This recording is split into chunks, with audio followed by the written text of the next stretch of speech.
ما خلق في الأرض سبحان الله عدد ما بين ذلك سبحان الله عدد ما خلق في الأرض سبحان الله عدد ما بين ذلك سبحان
Assalamualaikum warahmatullahi wabarakatuh. Innal hamdalillah nahmaduhu wa nasta'inuhu wa nastaghfiruh wa na'udzu billahi min sururi anfusina wa min sayyiati a'malina man yahdihillahu fala mudilla lahu wa man yudlil fala hadiya lahu. Asyhadu an la ilaha illallah wahdahu la syarika lahu wa asyhadu anna Muhammadan 'abduhu wa rasuluhu la nabiyya ba'da wa la rasula. Wa qala Allah ta'ala fi kitabil karim ya ayyuhalladzina amanu taqullaha haqqa tuqatih wa la tamutunna illa wa antum muslimun. Ya ayyuhan nasu taqu rabbakumul ladzi khalaqakum min nafsin wahidah wa khalaqa minha zawjaha wa batha minhuma rijalan katsiran wa nisaa'a wattaqullaha alladzi tasaaluna bihi wal arham innallaha kana 'alaikum raqiba. Ya ayyuhalladzina amanu taqullaha wa qulu qawlan sadida yuslih lakum a'malakum wa yaghfir lakum dhunubakum wa man yuti'illaha wa rasulahu faqad faza fawzan 'azima. Fa in asdaqal hadisi kitabullah wa khairal hadi hadi Muhammadin sallallahu alaihi wasallam wa syarrul umuri muhdatsatuha fa inna kulla muhdatsatin bid'ah wa kulla bid'atin dhalalah wa kulla dhalalatin finnar. Kaum muslimin rahimani wa rahimakumullah, alhamdulillah, segala puji bagi Allah subhanahu wa ta'ala yang telah mempertemukan kita di masjid yang mulia ini dalam rangka untuk memakmurkan masjid-masjid Allah subhanahu wa ta'ala, yang mana di antara bentuk memakmurkan masjid Allah subhanahu wa ta'ala selain untuk beribadah wajib bagi laki-laki di masjid. Yang kedua adalah yaitu di dalamnya kaum muslimin mereka menuntut ilmu agama, yang mana ilmu agama yang bersumberkan Al-Quran kemudian hadis Nabi sallallahu alaihi wasallam berdasarkan pemahaman para sahabat. Jamaah sekalian rahimani wa rahimakumullah, sebelum saya memasuki pembahasan kita pada malam hari ini yang berkaitan dengan dampak negatif dari perbuatan dosa dan maksiat kepada Allah Subhanahu wa taala, saya ingin membawakan sebuah perkataan oleh Sufyan Ats-Tsauri, bahwasannya beliau pernah mengatakan, ma min amalin afdala min talabil ilmi idza sahhatin niyyah. Kata beliau, tidaklah suatu amalan yang lebih utama daripada menuntut ilmu. Di sini yang dimaksud dengan menuntut ilmu adalah ilmu agama. Idza sahhatin niyyah, apabila seseorang dalam menuntut ilmu agama maka niatnya adalah ikhlas karena Allah Subhanahu wa taala.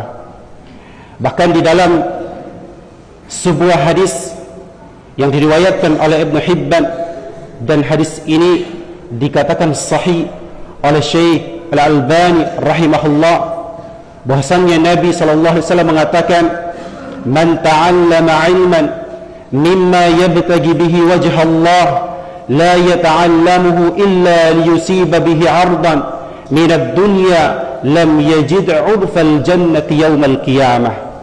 Kata Nabi sallallahu alaihi wasallam, barang siapa yang menuntut ilmu agama, yang seharusnya ketika seseorang menuntut ilmu agama mengharapkan wajah Allah Subhanahu wa taala, la yata'allamuhu illa liyusiba bihi 'ardan minad dunya, namun dia melenceng dari niat awalnya yang seharusnya menuntut ilmu karena Allah, namun dia melenceng, yaitu menuntut ilmu untuk mendapatkan dunia.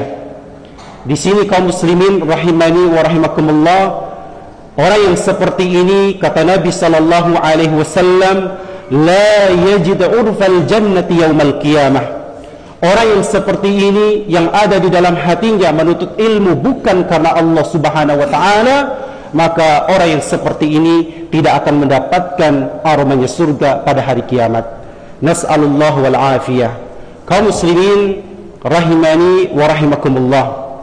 Kemudian di sini saya ingin membacakan firman Allah Subhanahu wa taala, qala fa bi'izzatika la'ughwiyannahum ajma'in illa ibadaka minhumul mukhlasin. Kata Allah Subhanahu wa taala menceritakan kepada kita, memberitahukan kepada kita tentang apa yang diungkapkan oleh syaitan, yang mana mereka berkata kepada Allah Subhanahu wa taala, fa bi'izzatika, demi kemuliaanmu. Di sini kaum muslimin rahimani wa rahimakumullah, coba perhatikan apa yang diungkapkan oleh syaitan, yang kita ketahui bagaimana kedurhakaannya kepada Allah Subhanahu wa taala. Namun di dalam Al-Qur'an ini, di dalam ayat ini, bagaimana dia tetap memuliakan Allah Subhanahu wa taala dengan mengungkapkan suatu perkataan, fa bi'izzatika, dengan kemuliaanmu, la'ughwiyannahum ajma'in, maka aku akan sesatkan seluruh hamba-hambamu, illa ibadaka minhumul mukhlasin, kecuali hamba-hambamu yang betul-betul ikhlas dalam beribadah, dalam beramal kepadamu, ikhlas karena Allah Subhanahu wa taala. Jadi di sini kaum muslimin rahimani wa rahimakumullah, termasuk dalam menuntut ilmu agama, jika kita menuntut ilmu agama disertai dengan diikhlaskan untuk Allah Subhanahu wa taala, maka niscaya kita bukan termasuk daripada syaitan, ya, yang mana syaitan berusaha mengganggu hati-hati hamba Allah Subhanahu wa taala. Untuk apa? untuk tidak ikhlas dalam menuntut ilmu agama. Di sini kaum muslimin rahimani wa rahimakumullah, melalui ayat inilah bagaimana syaitan berusaha semaksimal mungkin menjerumuskan manusia untuk ikut masuk bersamanya ke dalam nerakanya Allah Subhanahu wa taala. Salah satunya adalah dengan cara menjerumuskan manusia ke dalam perbuatan dosa dan maksiat. Dan dampak daripada perbuatan dosa dan maksiat inilah yang diinginkan oleh syaitan dan bala tentaranya. Maka daripada itu kaum muslimin rahimani wa rahimakumullah, perlunya kita pada malam hari ini untuk mengetahui di antara dampak-dampak yang berbahaya bagi orang-orang yang senantiasa berbuat dosa dan maksiat. Kita ketahui jamaah sekalian rahimani wa rahimakumullah, tentu dalam menjalani kehidupan di dunia ini pasti ada kalanya kita berbuat perkara-perkara yang positif, dan ada pula kita ada kalanya berbuat perkara-perkara yang negatif, yaitu perkara-perkara yang mana menjerumuskan kita ke dalam perbuatan dosa dan maksiat kepada Allah Subhanahu wa taala. Namun perlu kita ketahui jamaah sekalian rahimani wa rahimakumullah, sebagai halnya ketika seorang hamba dia melakukan perbuatan baik, kemudian dia bersungguh-sungguh dalam mengamalkan perbuatan baik tersebut, yang jelas perbuatan baik tersebut diperintahkan oleh Allah dan Rasulnya sallallahu alaihi wasallam, maka jelas kesungguh-sungguhan dia dalam beramal saleh, dalam berbuat baik, maka akan mengantarkan dia untuk menggapai keridhaan Allah Subhanahu wa taala. Sebaliknya, ketika seseorang senantiasa hari-harinya berbuat dosa, berbuat maksiat kepada Allah Subhanahu wa taala, terutama perbuatan dosa dan maksiat yang paling besar adalah berbuat syirik, kekufuran kepada Allah Subhanahu wa taala, berdoa, meminta, bertawasul kepada selain Allah Subhanahu wa taala, ini merupakan perbuatan dosa dan maksiat yang paling besar yang dimurkai oleh Allah Subhanahu wa taala. Kaum muslimin rahimani wa rahimakumullah, di antara dampak yang pertama daripada dampak perbuatan dosa dan maksiat adalah menghalangi seseorang dari mendapatkan ilmu Allah Subhanahu wa taala. Kaum muslimin rahimani wa rahimakumullah, perlu kita ketahui bahwasannya ilmu ini adalah cahaya yang Allah Subhanahu wa taala berikan kepada hamba-hamba yang dipilih olehnya. Maka orang yang menuntut ilmu agama, kemudian dia berbuat dosa dan berbuat maksiat kepada Allah Subhanahu wa taala, maka Allah Subhanahu wa taala akan mencegah dirinya dari mendapatkan ilmu Allah Subhanahu wa taala. Maka dikisahkan oleh Imam Asy-Syafi'i rahimahullah, tatkala beliau mendatangi gurunya Al-Waqi, beliau mengadu tentang buruknya hafalan beliau kepada gurunya. Syakautu ila waqi'i su'a hifdhi fa arsyadini ila tarkil ma'asi. Aku datang kepada guruku Waqi, kemudian aku mengadukan tentang buruknya hafalanku kepada beliau.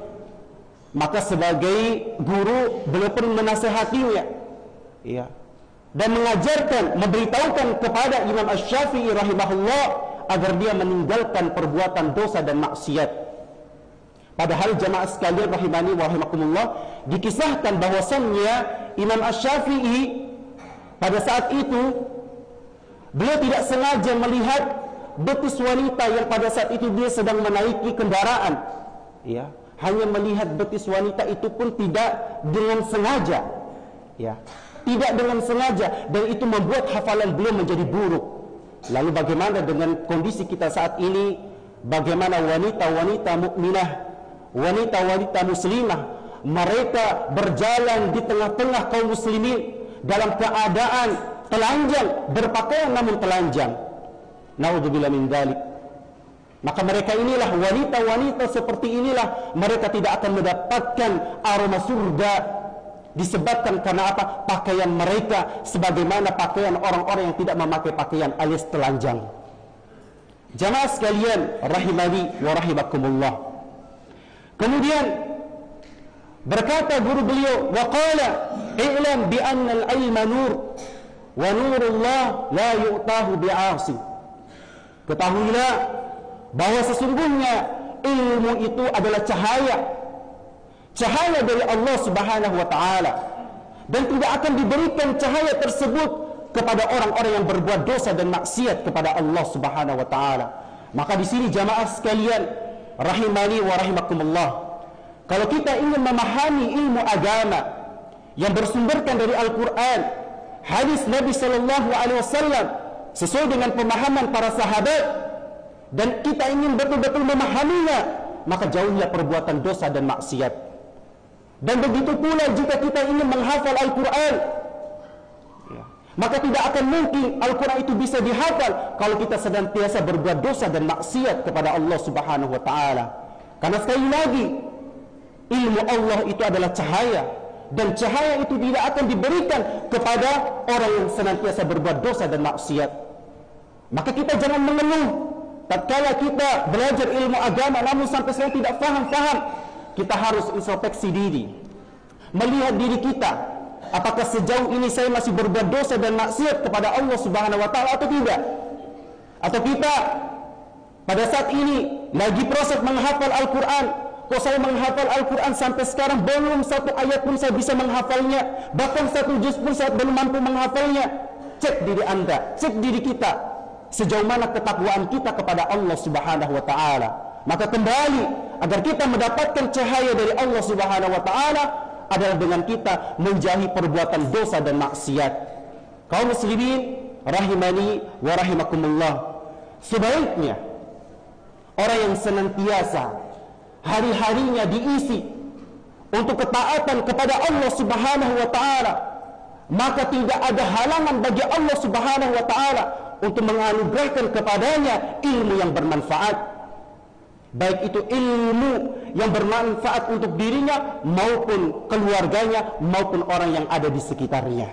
Dengan ilmu tersebut dia bisa membedakan mana yang hak dan mana yang batil, mana yang bermanfaat dan mana yang membahayakan dia, mana yang halal dan mana yang haram. Itulah ilmu yang bermanfaat yang dianugerahkan oleh Allah Subhanahu wa taala kepada hamba-hambanya yang senantiasa bertakwa dengan ketakwaan yang sesungguhnya.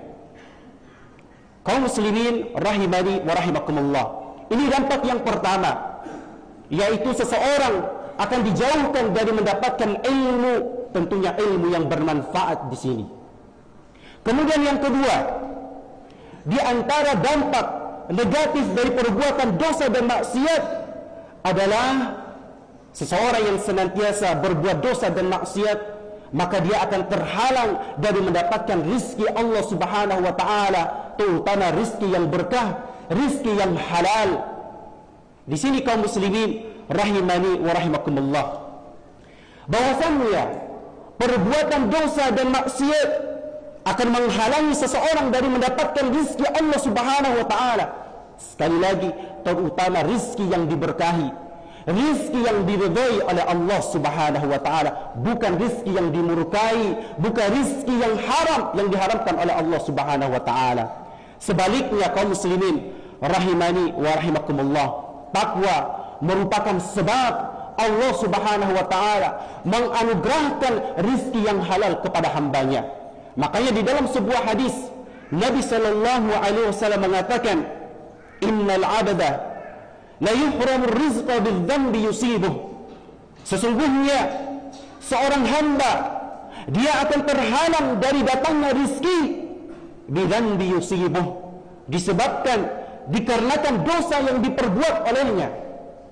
Bahkan jamaah sekalian rahimani wa rahimakumullah, di antara perkara sebab doa-doa yang kita panjatkan kepada Allah Subhanahu wa taala sampai detik ini belum dikabulkan oleh Allah Subhanahu wa taala, boleh sebab itu karena dosa dan maksiat yang kita kerjakan selama ini. Makanya di dalam sebuah hadis Nabi sallallahu alaihi wasallam mengabarkan kepada kita, innallaha thayyibun la yaqbalu illa thayyiba. Sesungguhnya Allah itu maha baik, dan Allah Subhanahu wa taala tidak menerima kecuali perkara itu adalah perkara yang baik. Ya. Seseorang yang mendapatkan hartanya dari perkara yang haram, yang dimurkai oleh Allah Subhanahu wa taala, jelas Allah tidak akan menerimanya. Innallaha thayyibun la yaqbalu illa thayyiba. Bahkan disebutkan masih dalam konteks hadis yang sama, Nabi sallallahu alaihi wasallam menyebutkan, "Thumma dzakara ar-rajula yutilu as-safara ash'asa aghbara yamuddu yadayhi ya rabbi wa mat'amuhu haram wa mashrabuhu haram wa malbasuhu haram wa ghudhiya bil haram fa anna yustajabu bidzalik." Kata Nabi sallallahu alaihi wasallam menyebutkan kisah seorang laki-laki yang sedang melakukan perjalanan yang jauh. Saking laki-laki tersebut ya berjalan dengan perjalanan yang cukup jauh, membuat rambutnya acak-acakan, kulitnya menjadi lusuh dan dengan debu. Lantas kemudian dia pun mengangkat tangannya seraya mengucapkan ya Rabbi. Namun ketika dia meminta dan memohon kepada Allah Subhanahu wa taala, namun ternyata apa? Makanannya, minumannya, pakaiannya, dagingnya, dari ujung kepala sampai ujung kaki ditumbuhkan dari perkara-perkara yang haram. Fa anna yustajabu bidzalik? Bagaimana mungkin Allah Subhanahu wa taala bisa mengijabah doa orang tersebut? Padahal kaum muslimin rahimani wa rahimakumullah, laki-laki ini mendapatkan beberapa sebab diijabahnya oleh Allah Subhanahu wa taala doanya. Dia yang pertama adalah seorang musafir yang sedang melakukan perjalanan. Di dalam sebuah hadis Nabi sallallahu alaihi wasallam mengatakan, "Salasu da'awati la turaddu." Ada 3 doa yang niscaya Allah Subhanahu wa taala akan mengijabah doanya tersebut. Salah satunya siapa? Da'watul musafir, yaitu doa orang-orang yang sedang musafir. Kemudian sebab yang kedua adalah dia mengangkat tangannya ke atas langit, mengharap kepada Allah Subhanahu wa taala dengan menyebutkan nama-nama Allah Subhanahu wa taala, ya Rabbi. Di sini kaum muslimin rahimani wa rahimakumullah, perlu kita ketahui di antara adab-adab seseorang ketika dia akan berdoa kepada Allah Subhanahu wa taala, meminta kepada Allah Subhanahu wa taala, di antara adabnya, maka dia tidak boleh untuk pertama kali dia meminta hajatnya kepada Allah, tetapi dia terlebih dahulu memuji Allah Subhanahu wa taala dengan menyebut nama-nama dan sifat-sifatnya yang tinggi, yang mulia. Makanya ketika kita berdoa kepada Allah, maka jangan kita meminta, ya Allah luruskan hambamu ini, ya Allah berikan rizkimu kepada hambamu yang lemah ini. Tidak, tetapi kita memuji Allah Subhanahu wa ta'ala, ya Rabbi, ya Aziz, ya Jabbar, ya Arhamar Rahimin. Ibarat kita ketika dalam perkara dunia, ketika kita meminta kepada bos kita misalnya, maka apakah mungkin kita langsung meminta hajat kita kepadanya? Bos, minta uang 10.000 misalnya, atau 20.000, dikasih atau enggak? Saya yakin tidak akan dikasih. Iya. Namun ketika kita memuji, bos, sungguh luar biasa kedermawan antum, bos. Ya, antum baik hati sekali. Ya, luar biasa. Ya, tidak ada orang yang sebaik antum di dunia ini. Wah, gulu sekali. Ya. Pasti ya ketika kita memuji dia, pasti insya Allah akan keluar bukan 20.000, mungkin 200.000 yang akan dikasih. Ya.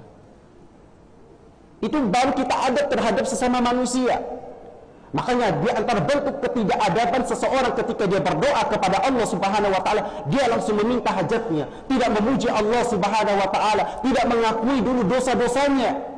Ya, maka sekali lagi di antara adab-adab ketika kita berdoa kepada Allah, maka terlebih dahulu memuji Allah Subhanahu wa taala dengan nama-nama dan sifat-sifatnya yang tinggi.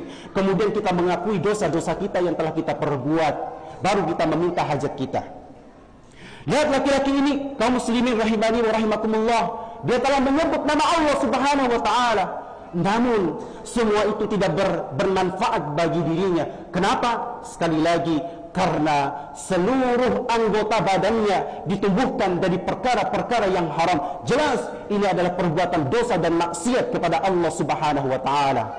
Di sini kaum muslimin rahimani wa rahimakumullah, di antara perbuatan dosa dan maksiat yang hendak kita jauhi, ya, boleh jadi dia memakan makanan harta yang haram, dari menipu. Ya. Dari menipu. Kemudian mengambil harta orang lain tanpa hak. Kemudian dia mendapatkan hartanya dari perkara-perkara riba. Jelas riba ini adalah dosa paling besar, dan tidak ada dosa yang mendapatkan ancaman dari Allah Subhanahu wa taala kecuali dosa riba ini, yang mana Allah Subhanahu wa taala mengancam dengan ancaman yang keras, ya. Dengan apa? Dengan berperang. Ya. Siapa yang berani berperang dengan Allah Subhanahu wa taala? Tidak ada yang mampu bisa, ya, tidak ada yang mampu untuk berperang dengan Allah Subhanahu wa taala. Siapa kita? Ya. Siapa kita? Bahkan terhadap makhluk ciptaan Allah Subhanahu wa taala kita tidak mampu, apalagi dengan Zat yang Maha menciptakan makhluk tersebut. Ya, tidak ada yang mampu untuk berperang dengan Allah Subhanahu wa taala. Maka kaum muslimin rahimani wa rahimakumullah, jauhilah perkara-perkara yang mengantarkan kita kepada perbuatan riba. Kemudian kaum muslimin rahimani wa rahimakumullah, di antara dampak yang ketiga dari perbuatan dosa dan maksiat adalah orang yang senantiasa berbuat dosa dan maksiat, maka dia segala, ya, hidupnya dia akan mendapatkan dirinya kesulitan dalam segala urusan, ya. Dalam segala urusan dia akan mendapatkan kesulitan. Disebabkan karena apa? Disebabkan karena perbuatan dosa dan maksiat yang dia kerjakan. Di sini kaum muslimin rahimani wa rahimakumullah, seseorang yang senantiasa bergelimang atau terjerumus di dalam perbuatan dosa dan maksiat, maka dia akan mendapati, ya, di dalam hidupnya banyak sekali kesulitan, ya, banyak sekali kesukaran yang dia hadapi. Bagaimana tidak, ya? Karena dia selalu berbuat dosa dan maksiat, maka bagaimana mungkin Allah Subhanahu wa taala menolong orang yang senantiasa berbuat dosa dan maksiat kepadanya?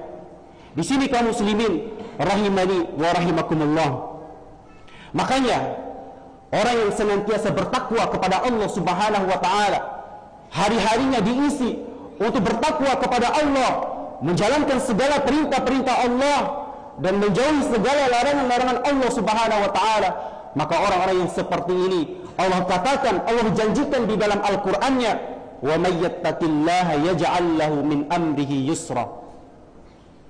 Barang siapa yang bertakwa kepada Allah Subhanahu wa taala, maka Allah Subhanahu wa taala akan mempermudah segala urusan-urusan dia, entah itu urusan dalam perkara dunia, terlebih lagi urusan dalam perkara akhirat.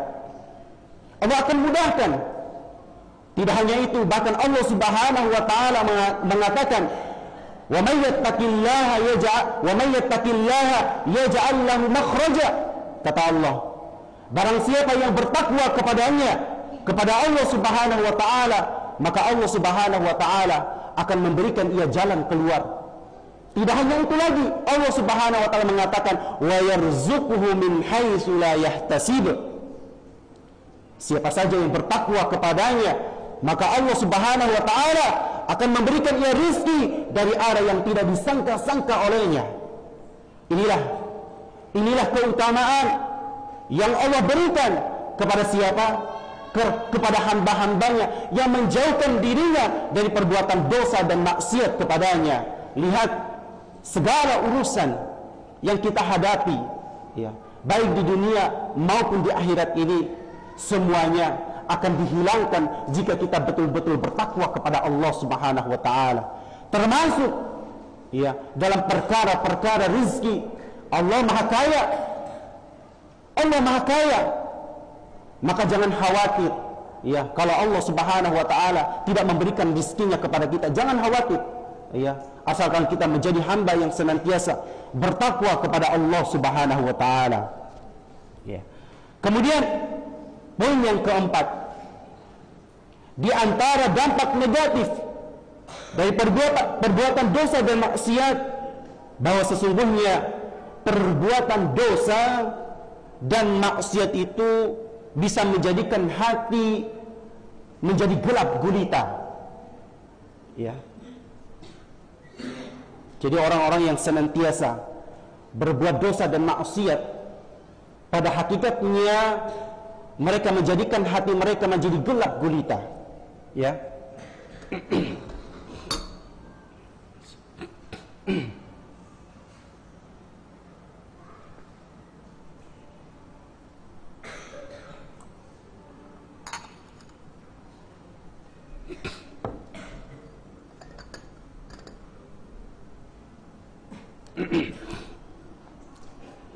Jadi di sini kaum muslimin rahimani wa rahimakumullah, efek yang luar biasa, ya, athar, ya.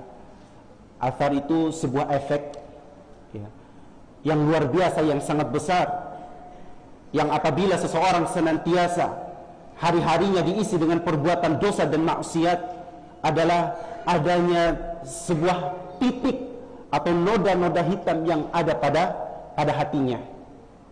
Kalau seseorang itu, ya, setiap hari, setiap waktu, ya, berbuat dosa dan berbuat maksiat kepada Allah Subhanahu wa taala, maka pada saat itulah titik atau noda-noda tersebut akan terus berhinggap di atas hatinya, ya. Sampai jika seseorang itu senantiasa berbuat dosa, ya, boleh jadi, ya, hati tersebut, ya, akan diisi dengan titik-titik hitam yang banyak sampai menutupi hatinya. Jadi jamaah sekalian rahimani wa rahimakumullah, kalau hati tersebut sudah ditutupi oleh noda-noda hitam tersebut, maka yang seperti ini sulit untuk mendapatkan hidayah dari Allah Subhanahu wa taala. Ya. Sangat sulit. Ya. Apalagi untuk memberikan nasihat. Sangat sulit. Karena hatinya sudah tertutup oleh yang namanya nokta-nokta hitam tersebut. Ya. Makanya di dalam sebuah hadis Nabi Shallallahu Alaihi Wasallam, apalagi di sini jamaah sekalian rahimani wa rahimakumullah, saya tambahkan, apalagi jika noda-noda hitam tersebut, ya, di sini jangan sekali-kali kita menganggap kan ada dosa besar, ada dosa kecil. Ya, tidak apa-apalah melaksanakan dosa kecil. Ya. Toh nanti juga dengan kita melaksanakan sholat atau beristighfar, insya Allah dosa kecil tersebut akan dihapus oleh Allah Subhanahu wa taala. Nah, di sini jamaah sekalian rahimani wa rahimakumullah, janganlah seperti itu. Ya. Tidak ada yang menjamin bahwasannya, ya, kalau kita berdoa akan diijabah oleh Allah, kalau kita beristighfar akan diijabah oleh Allah Subhanahu wa taala. Kalau kita beristighfar, ya, dengan hati yang lalai, ya.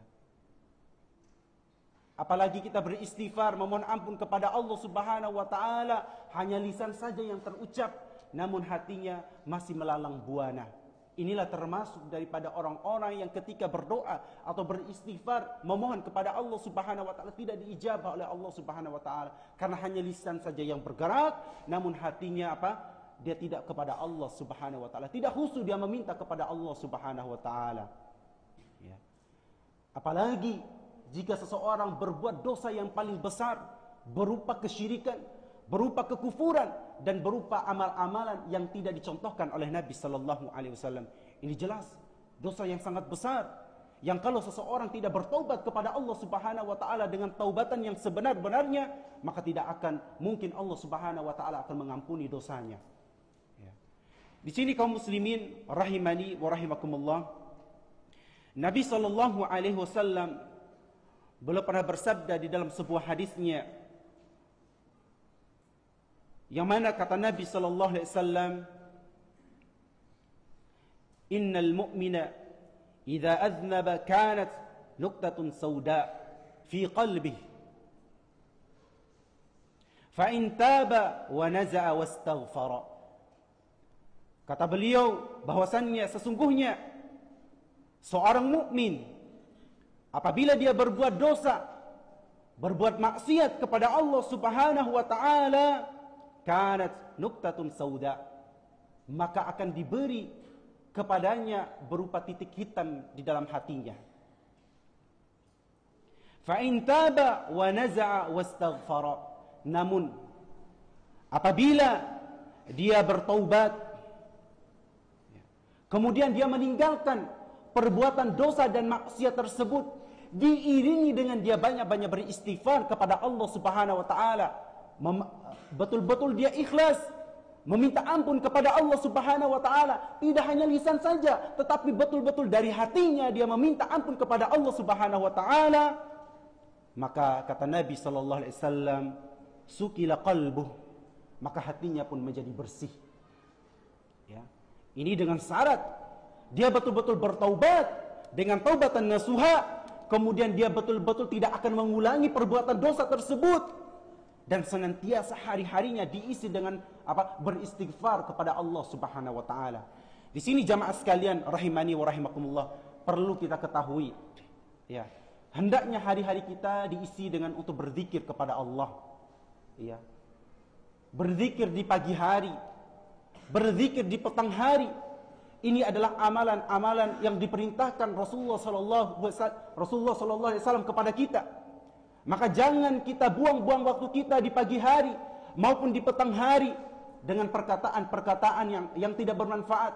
Maka hendaklah kita mengisi, ya, lisan-lisan kita ini dengan banyak berzikir kepada Allah Subhanahu wa taala, terutama pada zikir di pagi hari maupun di petang hari, karena semuanya itu adalah terdapat keutamaan yang luar biasa dan bisa menjaga kita daripada gangguan syaitan, terutama syaitan mengarahkan kita dari perbuatan dosa dan maksiat.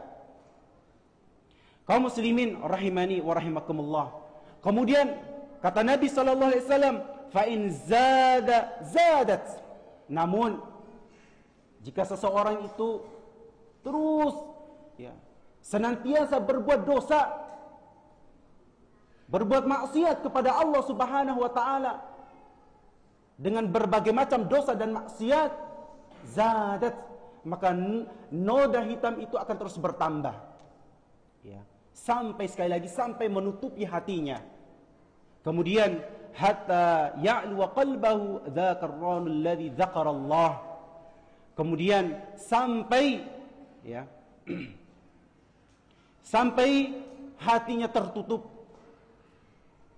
Kemudian Nabi sallallahu alaihi wasallam menyebutkan firman Allah Subhanahu wa taala, kalla bal rana ala qulubihim ma kanu yaksibun. Ya, sekali-kali tidak, yang demikian sebenarnya apa yang selalu mereka usahakan itu menutupi hati-hati mereka. Ya. Bagaimana mungkin yang seperti ini, ya, hatinya telah tertutup, ya, dan tidak ada keinginan untuk bertaubat atau beristighfar kepada Allah Subhanahu wa taala, maka bagaimana mungkin orang tersebut bisa mendapatkan hidayah dari Allah Subhanahu wa taala. Semoga kita semua bukan termasuk orang-orang yang senantiasa berbuat dosa dan maksiat sehingga menyebabkan hati kita menjadi hitam pekat dan sulit untuk menerima nasihat daripada orang-orang yang beriman. Kemudian di sini kaum muslimin rahimani wa rahimakumullah, saya ingin membacakan sebuah perkataan yang sangat indah dari sahabat yang mulia Abdullah bin Abbas radhiyallahu taala anhu. Beliau berkata, di sini saya langsung bacakan terjemahnya. Ketahuilah, sesungguhnya kebaikan itu akan memberikan sinar pada wajah seseorang. Kebaikan itu akan memberikan sinar pada wajah seseorang dan cahaya pada hati, ya, keluasan rizki serta kekuatan badan, dan dia senantiasa mendapatkan kecintaan di hati manusia. Ya. Perkara ini akan diperoleh, akan didapatkan bagi orang-orang yang hatinya jauh daripada perbuatan dosa dan maksiat. Ya, tapi kita dengarkan azan dulu.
Taib, kita lanjutkan. Kemudian kata beliau, adapun kemaksiatan maka akan memberikan kepada seseorang itu atau pelakunya itu berupa hitam pada wajahnya. Kemudian kegelapan di dalam hatinya, kelemahan badan, kemudian kekurangan rizki, serta kebencian di hati manusia. Ini perkataan beliau yang sungguh luar biasa, yang harus kita betul-betul memperhatikannya. Kemudian di antara dampak yang selanjutnya, dampak yang kelima, dampak negatif daripada perbuatan dosa dan maksiat adalah perbuatan dosa dan maksiat merupakan warisan daripada umat-umat terdahulu. Yang mana umat-umat terdahulu telah dibinasakan oleh Allah Subhanahu wa taala. Lihat bagaimana kaumnya Nabi Nuh. Mereka banyak berbuat kesyirikan kepada Allah, berbuat kekufuran kepada Allah Subhanahu wa taala. Mereka tidak beriman terhadap apa yang dibawa oleh Nabi Nuh. Maka apa? Allah Subhanahu wa taala menurunkan kepada mereka berupa bencana, yaitu bencana banjir bandang yang sangat besar. Kemudian bagaimana kaum Tsamud, kaum Ad yang dibinasakan oleh Allah Subhanahu wa taala dengan azab yang sangat pedih. Kaum Nabi Nuh, kaum Nabi Hud sama juga bagaimana diazab oleh Allah Subhanahu wa taala. Maka berhati-hatilah kita, jangan sampai Allah Subhanahu wa taala murka terhadap kita disebabkan karena perbuatan dosa dan maksiat yang kita kerjakan. Sungguh banyak kisah-kisah di dalam Al-Quran yang menerangkan kepada kita orang-orang yang terdahulu mereka langsung diazab oleh Allah Subhanahu wa taala dengan azab yang sangat pedih. Kemudian yang keenam, di antara dampak negatif daripada perbuatan dosa dan maksiat, bahwasannya kemaksiatan itu dapat mewariskan kehinaan daripada pelakunya. Maka di sini kaum muslimin rahimani wa rahimakumullah, sesungguhnya kemuliaan itu hanya milik Allah Subhanahu wa taala, dan kemuliaan itu akan diperoleh bagi siapa saja yang senantiasa bertakwa kepada Allah Subhanahu wa taala. Makanya Allah Subhanahu wa taala mengatakan di dalam Al-Qur'an, "Man kana yuridul 'izzah falillahil 'izzatu jami'ah." Barang siapa yang menginginkan kemuliaan, maka bagi Allah lah kemuliaan tersebut untuk keseluruhannya. Kemuliaan itu datangnya dari Allah Subhanahu wa taala, dan Allah Subhanahu wa taala hanya memberikan kemuliaan itu kepada siapa saja yang bertakwa kepadanya. Di sini saya akan singkat. Kemudian yang selanjutnya, di antara dampak negatif daripada perbuatan dosa dan maksiat, sesungguhnya orang yang senantiasa berbuat dosa dan maksiat, maka sebab tersebut Allah Subhanahu wa taala akan menurunkan berupa laknat kepadanya.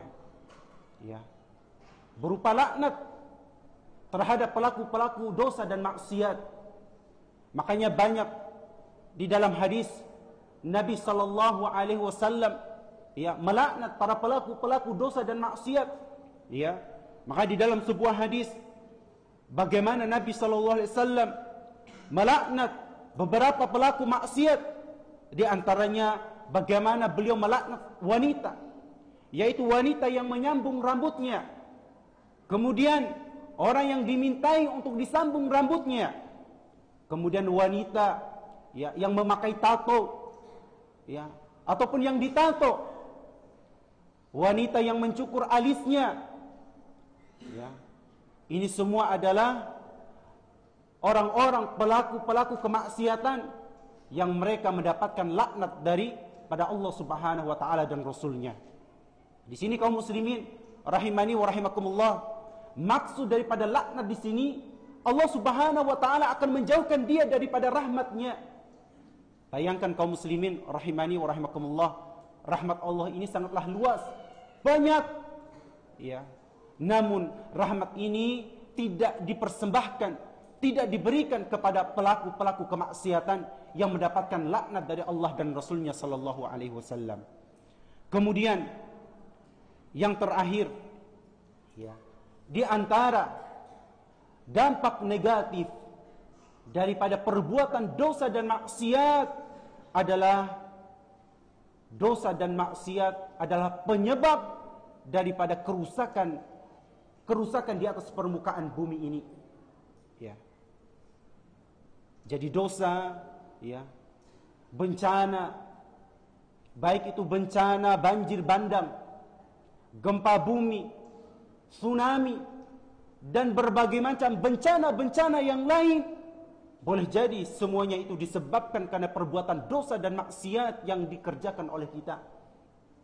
Makanya Allah Subhanahu wa taala mengatakan, "Zaharul fasadu fil barri wal bahr bima kasabat aydin nas liyudhiqahum ba'd alladhi 'amilu la'allahum yarji'un." Telah nampak kerusakan di darat dan di laut disebabkan oleh tangan-tangan manusia. Maka Allah Subhanahu wa taala memberikan, ya, merasakan kepada manusia disebabkan karena apa? Tangan-tangan mereka. Allah turunkan bencana yang sangat dahsyat. Itu tidak lain dan tidak bukan, semuanya itu disebabkan oleh perbuatan kita, oleh dosa-dosa yang kita kerjakan. Sekali lagi, terutama dosa-dosa yang paling besar adalah berupa kekufuran, kekafiran, berdoa dan meminta, bertawasul kepada selain Allah Subhanahu wa taala. Di sini kaum muslimin rahimani wa rahimakumullah, ya. Makanya di dalam sebuah hadis, ya, bagaimana Nabi sallallahu alaihi wasallam memberitahukan kepada kita, "Idza dhaharatil ma'asi fi ummati ammahumullahu azza wa jalla bi'adzabin min 'indih." Apabila kemaksiatan merajalela di atas permukaan bumi ini, maka Allah Subhanahu wa taala akan meratakan, akan memberikan azab, ya, meratakan bumi tersebut dengan azab yang sangat besar, ya, dari sisinya Allah Subhanahu wa taala. Ya. Ini peringatan, ya, yang besar dari Allah Subhanahu wa taala, dari Nabi sallallahu alaihi wasallam, bagaimana bahayanya perbuatan dosa dan maksiat.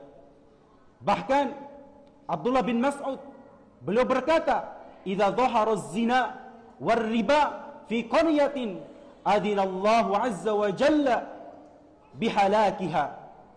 Kata Abdullah bin Mas'ud, bahwasannya apabila telah menyebar, telah merajalela perbuatan zina, ya, transaksi riba di suatu negeri, kata beliau, adinallahu azza wa jalla bihalakiha, maka Allah Subhanahu wa taala akan memberikan izin untuk apa? Untuk meluluhlantakan suatu negeri tersebut, ya. Allah Subhanahu wa taala akan meluluhlantakan, ya, jika seseorang, ya, telah nampak kerusakan berupa perbuatan zina, transaksi riba, maka Allah Subhanahu wa taala akan memberikan azab yang sangat besar. Kemudian Ka'ab bin Malik, beliau pun berkata, "Innama tuzalzalul ardu idza umila fiha bil ma'asi." Tidaklah bumi itu, ya, kata beliau, tidaklah bumi itu diguncangkan melainkan karena kemaksiatan yang dikerjakan di atasnya. Ya. Lihat bagaimana perkataan Nabi, perkataan para sahabat berkaitan dengan musibah yang menimpa kita, entah musibah itu bencana banjir maupun gempa bumi dan lain sebagainya. Boleh jadi, sekali lagi, boleh jadi itu adalah disebabkan karena perbuatan dosa dan maksiat. Maka hendaknya kita, ya, untuk senantiasa bertaubat, beristighfar, memohon ampun kepada Allah Subhanahu wa taala, karena kita tidak mampu dengan kekuasaan Allah Subhanahu wa taala, dan tidak ada yang bisa kita sombongkan kepada Allah Subhanahu wa taala. Melawan makhluk ciptaan Allah saja kita tidak mampu, apalagi ingin melawan Allah Subhanahu wa taala. Maka hendaknya kita untuk banyak-banyak beristighfar, memohon ampun kepada Allah Subhanahu wa taala, dan kemudian kita juga berdoa, sisipkanlah doa kita untuk saudara-saudara kita yang saat ini terkena musibah gempa bumi di Lombok. Maka berdoalah kepada Allah Subhanahu wa taala agar mereka diberikan kesabaran, agar Allah Subhanahu wa taala dengan diturunkan ujian ini menambah keimanan mereka, dan mereka kembali kepada Allah Subhanahu wa taala untuk senantiasa bertakwa kepada Allah Subhanahu wa taala. Karena sekali lagi kaum muslimin rahimani wa rahimakumullah, kita semua ini tidak terlepas dari yang namanya perbuatan dosa dan maksiat. Dan sebaik-baik orang yang berbuat dosa dan maksiat, maka dia senantiasa bertobat, memohon ampun kepada Allah Subhanahu wa taala. Kemudian juga di akhir daripada kajian ini, saya menghimbau kepada saudara-saudara sekalian yang diberikan kelebihan hartanya oleh Allah Subhanahu wa taala untuk senantiasa menyisihkan rezekinya untuk menolong, membantu saudara-saudara kita yang saat ini terkena musibah. Sekali lagi kami mengharapkan bantuan kepada jamaah sekalian maupun pendengar radio Gema Madinah dimanapun anda berada, untuk senantiasa membantu saudara-saudara kita, minimal dengan kita berdoa, memohon kepada Allah agar mereka diangkat daripada musibah ini. Mudah-mudahan apa yang kami sampaikan terutama bermanfaat untuk kami pribadi dan bagi antum sekalian. Mari kita tutup dengan doa kafaratul majlis. Subhanakallahumma bihamdika asyhadu an la ilaha illa anta astaghfiruka wa atubu ilaik. Assalamualaikum warahmatullahi wabarakatuh.